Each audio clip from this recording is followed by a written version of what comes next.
Hey guys, today we're going to be talking about a common problem that you might be having with blood sugar. So if you have no gallbladder, fatty liver, or an MTHFR variation, you might be dealing with this problem where your blood sugar is spiking several times between meals, and it's also spiking at night, which is waking you up, and it's getting you in this battling this cycle of being woken up, feeling faint, dizzy, anxious, having to eat and then go back to sleep, and then the cycle repeats itself. So if you are in that cycle of really erratic blood sugar dysregulation, that's what we're going to be talking about today and what you can do. So the symptoms. So if you're having this problem, this is what might be happening. So if you have a continuous glucose monitor and you're watching it, you might see your blood sugar spike several times between meals instead of just like a gentle rise and then fall. You might be waking up at night several times. You might be feeling dizzy, faint, shaky, and needing to eat in the middle of the night. And you're constantly in this battle of trying to regulate your blood sugar. So today I'm going to explain why that happens, and I'll walk you through a real client story. We'll do a case study on a client of mine who also had this and what we did to resolve this problem so that you can also benefit and you can resolve this as well. So let's just start by understanding erratic blood sugar, what's happening. So during the day, you're getting multiple glucose spikes after a single meal. And there's two things that are contributing to this. Number one, your nervous system dysregulated, and poor liver health, because your liver regulates your blood sugar. And so it is struggling to keep your blood sugar constant during the day between meals, and your nervous system is contributing to that, which we'll get into that more. And then nighttime crashes. So your blood sugar is depleted. You don't have enough blood sugar to get through the night because your liver is impaired. And so what's happening is your blood sugar is dropping, and then your cortisol rises, and that's actually what wakes you up. Your cortisol and adrenaline wakes you up to let you know that your blood sugar is low so that you can do something about it, okay? And if you don't eat, what's gonna happen is your body's gonna break down muscle in order to make glucose from amino acids. And if you do wear a CGM, continuous glucose monitor, you'll see roller coasters between meals, and at night you'll be able to see that your blood sugar is spiking up and down all day. So let's talk about my client who was also struggling with this problem. She was a busy mom of two. She was a business owner. She had no gallbladder, and she had been in years of hustle mode with a history of childhood trauma. And her symptoms were she was having spikes after glucose spikes. If she ate even only 25 grams of carbs, she was having multiple spikes. She was waking up between 1 and 2 a.m., dizzy, shaking with her heart rate at 130 to 140, which is very high. She had to go to the ER for electrolyte imbalances and rapid heart rate. And she had vitamin deficiencies in vitamin D, iron. Also, her thyroid was not optimal. So that's kind of like a little bit of background about her.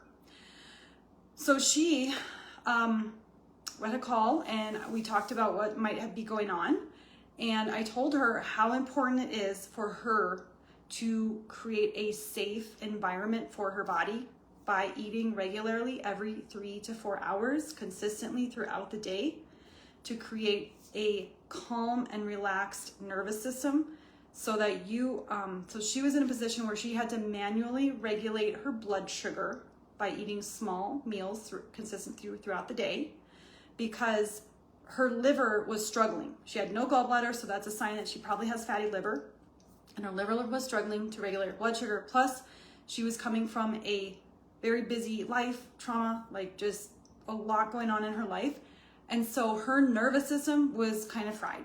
So when you have that situation, you have to create a sense of safety in your body by eating regularly throughout the day to keep your blood sugar balanced manually. So it keeps your hormones balanced. That will keep your cortisol down, and it will keep your insulin, regulated. It will create your liver will be able to detox. It will be able to heal because you are giving it food throughout the day so it can detox. So she said eating every 3 to 4 hours was a total game changer for her. Major. She felt so much better. She started adding a protein and a fat snack. So a snack that include protein and fat before bed to help smooth out the energy needs and help her liver. And she also started working on her breathwork.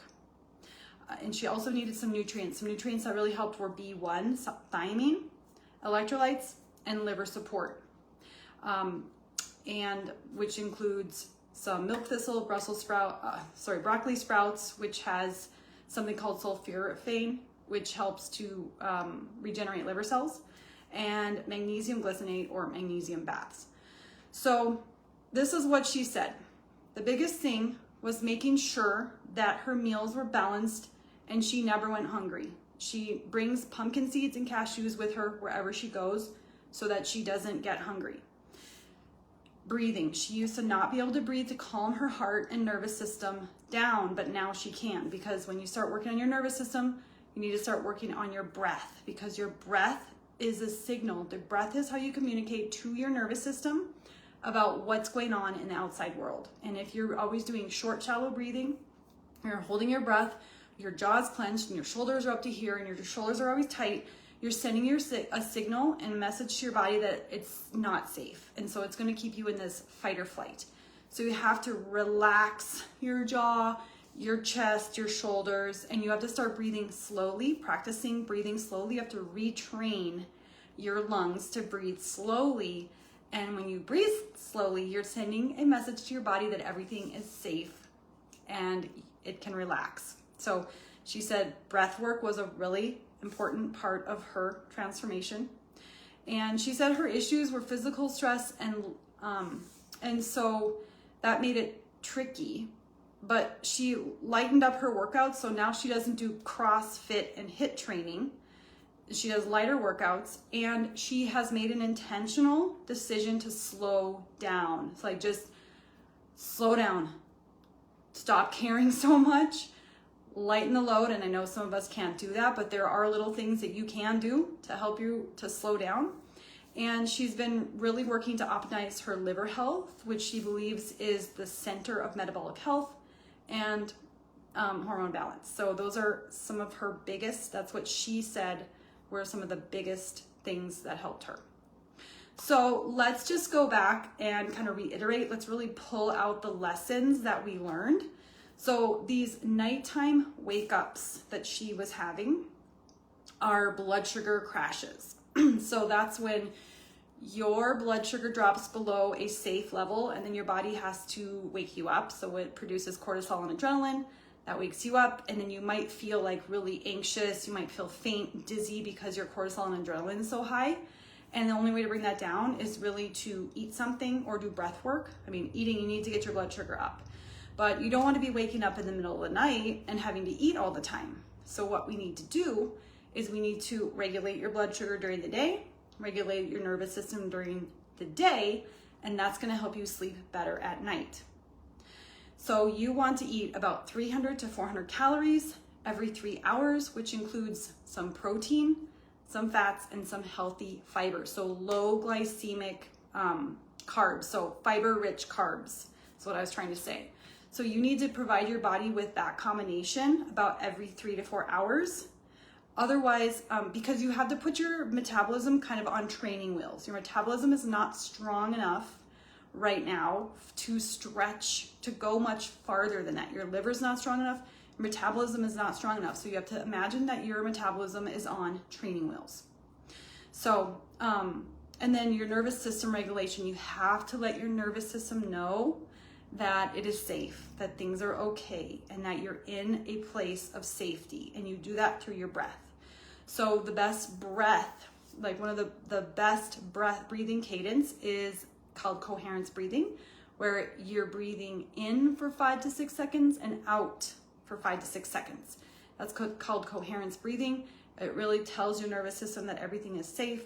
But sometimes when you're in a state where you're breathing short and shallow, it's hard to get to that coherence breathing. So what you want to do, long exhales, short inhales. So maybe exhale for 4, inhale for 2, exhale for 4, inhale for 2. And that's gonna slow your nervous system down. Okay, and then you can go into the coherence breathing. You could try that for about 5 minutes. I would try to do coherence breathing for 5 minutes a day and work yourself up to 20 minutes a day, because it will make a massive difference.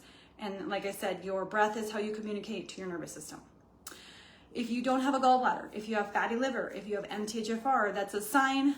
All of those are a sign that your liver is struggling. And if you have a struggling liver, it's going to have a hard time regulating your blood sugar, because the liver stores glycogen. And when your blood sugar drops, it releases glycogen, which turns into glucose. And if your liver can't store glycogen, then you're not going to have that extra storage form that your liver can use. So we really want to support the liver with all the things that we talk about in Metabolism Tuneup.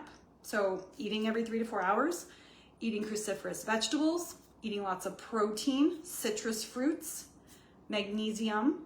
I really recommend something called milk thistle, or you could do milk dandelion tea to help regenerate liver cells. So those are really important.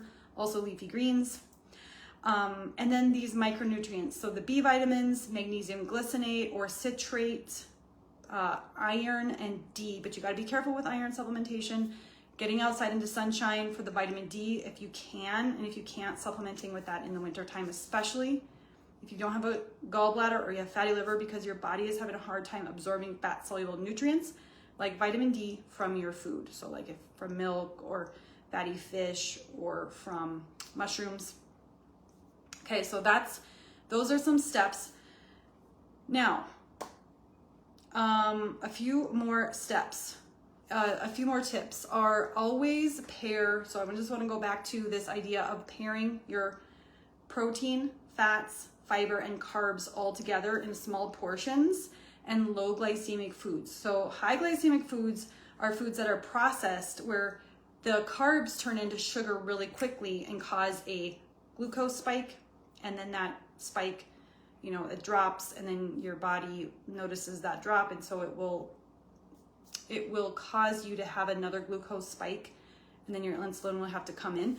So how you make your glucose and your insulin more balanced, so you don't have those spikes, is that food combination. So it's protein, fats, high fiber carbs, and that will slow the release of glucose into your bloodstream. Before bed, so you don't want to skip dinner.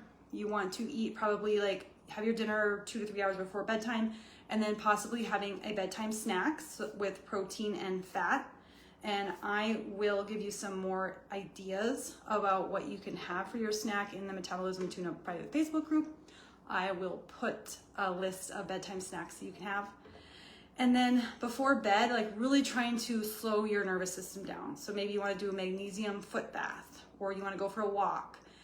Making sure your room is dark and you don't have bright lights, keeping your phone away from your head, at least 6 feet away. And just reading, candles, really slowing down your nervous system so that it feels relaxed and it doesn't feel on edge. Okay, so the key takeaway here is these blood glucose spikes are 2 components. Your nervous system is probably dysregulated, and your liver isn't capable of supporting a stable blood sugar yet. So we have to put our metabolism on training wheels, and we have to regulate our nervous system. So if you're in Metabolism Tuneup, go back and watch these modules. Under the Decode the Burn section, watch the nervous system, where I teach you about breath. And under the Gentle Burn section, rewatch Balance Your Blood Sugar and Stabilize Your Energy. And I just challenge you to pick 1 or 2 of these strategies. Maybe it's breath work. Maybe you're really going to work on eating every 3 to 4 hours, which I think that would be the most impactful thing for you to do, and see what happens. And if you have a continuous glucose monitor, see what are you doing before you have a spike. Maybe there's something really stressful you're doing and it's causing a cortisol spike, and that is causing the blood sugar dysregulation. And if you are interested in joining Metabolism Tuneup, I'll have a link below. Metabolism Tuneup is my premium program for women with fatty liver, no gallbladder, or an MTHFR variation, where we repair metabolic dysfunction, and we We give your body the nutrients. We support the foundations for a healthy metabolism so that you can lose the weight naturally. Okay? So thank you for joining me, and I'll see you next time.